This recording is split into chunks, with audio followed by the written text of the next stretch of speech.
நீங்க போய் அவர்கிட்ட போய் என்ன உடனே சுவாமி வணக்கம், அடியே திருப்பூர்ல இருந்து வந்திருக்கிறேன் அப்படின்னு சொல்லணுமா என்ன?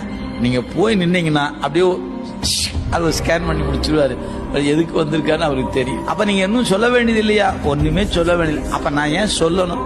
எனக்கு ஒரு ஆதங்கத்துல நான் சொல்றேன் என் குறையெல்லாம். சாமி கொஞ்சம் ஏன் சொன்னாதான் கேட்பாரு, சொல்லினாலும் கேட்பாரு. கேட்டு ஆறும் அறியாதான். அவன் சொல்லி அறிபவன் அல்லங்க, கேட்டு அறிபவன் அல்ல. காணாதே காண்பவன், கேளாதே கேட்பவன். அது மட்டும் இல்ல, கருவிகள் இல்லாமலே அறிபவன் அவன். நமக்கு கருவி இருந்தாலும் அறிய முடியலங்கிறது நம்ம கண் இருந்தாலும் தெரிய மாட்டேங்குது, காது இருந்தாலும் கேட்க மாட்டேங்குது இல்லைங்களா? இது நம்ம கேஸ். அவருக்கு இல்ல, கண்ணே இல்ல காண்மா, காதே இல்ல கேட்பான். அப்படிலாம் உண்டா? ஆம். அதனாலதான் அவன் கருவிகளை கடந்து நிற்பவன். அது அவனுக்கு இலக்கணம். எனவே அவன் யாரு? அறிந்தாங்கு அறிபவன் அப்படின்னு தான். மறத்தல் இல்லாது இருப்பவன்.